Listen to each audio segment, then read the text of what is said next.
आसमान में उड़ना ये एक ऐसा सपना है जो इंसानों ने शायद हमेशा से देखा है।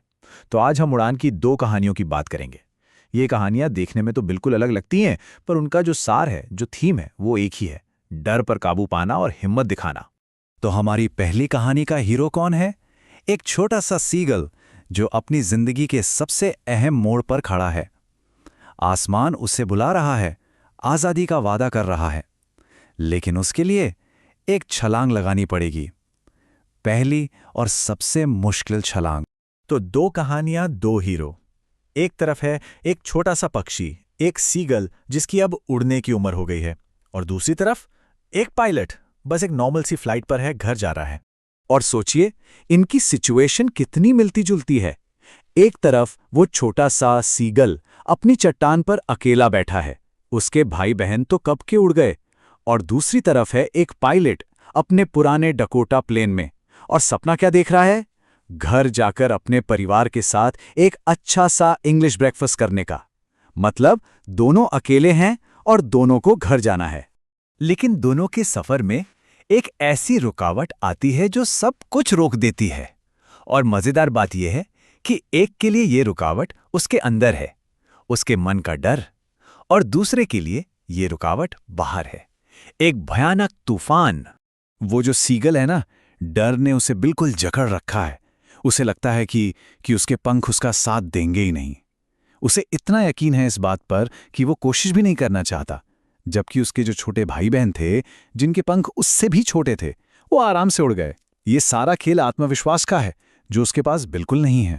अब आते हैं पायलट की कहानी पर। उसके सामने जो तूफानी बादल है ना, वो काले पहाड़ों जैसे लग रहे हैं। और उसे पता है कि इनके ऊपर से या बगल से निकलने का तो सवाल ही नहीं उठता, क्योंकि प्लेन में उतना फ्यूल ही नहीं है। मतलब रास्ता बिल्कुल बंद। तो यहां इन तस्वीरों में साफ दिख रहा है, एक तरफ चट्टान पर अकेला डरा हुआ सीगल, और दूसरी तरफ कॉकपिट में तूफान से जूझता हुआ पायलट। दोनों ही अपनी अपनी मुश्किल के सामने कितने अकेले और कितने छोटे लग रहे हैं। तो सवाल ये है कि आखिर ऐसा क्या हुआ कि सीगल ने अपने डर पर काबू पा लिया? कोई अचानक से हिम्मत नहीं आ गई थी उसमें।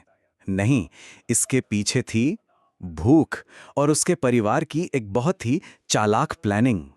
सोचिए, पूरे 24 घंटे हो गए थे। उस बेचारे सीगल को बिल्कुल अकेला छोड़ दिया गया था। फैमिली वाले उसे उसकी कायरता के लिए ताने दे रहे थे, और भूख से उसका बुरा हाल था। वो बेताब होता जा रहा था। और यहां आती है उसकी मां की चालाकी। देखिए क्या होता है। पहले उसकी मां मछली का एक टुकड़ा उठाती है, फिर वो उसकी तरफ उड़ती हुई आती है ताकि उसका पूरा ध्यान उस मछली पर आ जाए।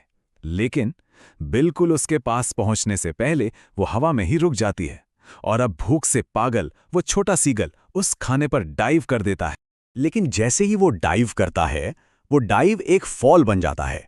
वो नीचे खुली हवा में गिरने लगता है, और तब एक अजीब सा, एक भयानक डर उसे पकड़ लेता है। एक सेकंड के लिए तो उसका दिल ही बैठ जाता है।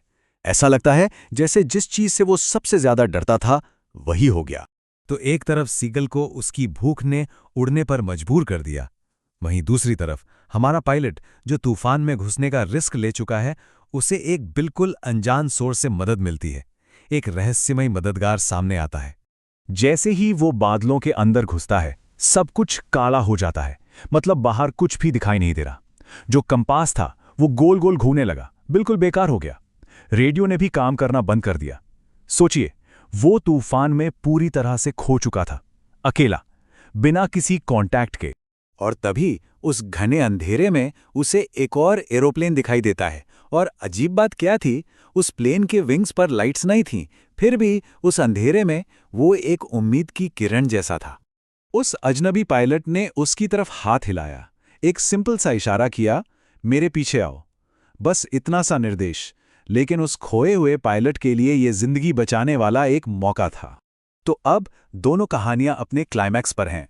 एक तरफ सीगल अपनी पहली उड़ान भरने वाला है, और दूसरी तरफ पायलट की सेफ लैंडिंग होने वाली है।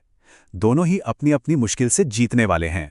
जैसे ही वो सीगल गिरता है ना, उसके पंख अचानक से अपने आप खुल जाते हैं और हवा को काटने लगते हैं। और वो उड़ रहा है, वो हवा में ऊपर नीचे जा रहा है, लहरों के ऊपर से निकल रहा है। और वो बिल्कुल भूल चुका है कि उसे कभी उड़ने से डर भी लगता था। उसके इंस्टिंक्ट ने डर को हरा दिया।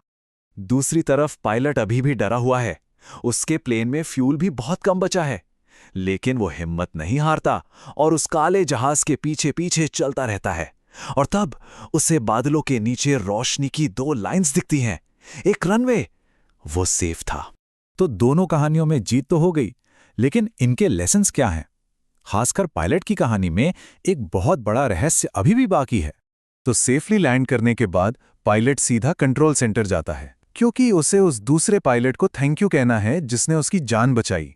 वो वहां एक लेडी से उस दूसरे प्लेन के बारे में पूछता है, लेकिन उसे जो जवाब मिलता है वो बिल्कुल चौंकाने वाला है। कंट्रोल रूम में जो लेडी होती है वो उसे अजीब नज़र से देखती है और कहती है, दूसरा एरोप्लेन? इतने बड़े तूफान में? नहीं, आज रात कोई और प्लेन नहीं उड़ रहा था। रडार पर सिर्फ आपका प्लेन ही दिख रहा था। सोच सकते हैं क्या ट्विस्ट है? तो सबसे बड़ा सवाल यही है, आखिर उस काले एरोप्लेन का पायलट था कौन, जो इतने तूफान में बिना लाइट्स के उड़ रहा था? वो कौन था जिसने उस पायलट की मदद की? तो अगर हम इन दोनों कहानियों को कंपेयर करें तो एक क्लियर पैटर्न दिखता है। देखिए, सीगल की मुश्किल उसका अपना अंदर का डर था, इंटरनल फियर, जबकि पायलट एक बाहरी खतरे यानी एक्सटर्नल थ्रेट से लड़ रहा था। सीगल को उसकी जरूरत और परिवार ने आगे बढ़ाया, जबकि पायलट को एक मिस्टीरियस होप ने गाइड किया। मतलब सीगल ने अपने अंदर की ताकत को ढूंढा और पायलट ने बाहर से मिली मदद को एक्सेप्ट किया। और यहीं पर एक बहुत गहरा सवाल सामने आता है। जब हम किसी ऐसी सिचुएशन में फंस जाते हैं जो नामुमकिन लगती है, तो क्या हिम्मत हमारे अंदर से ही आती है या फिर मदद कहीं और से आकर हमें ढूंढ लेती है?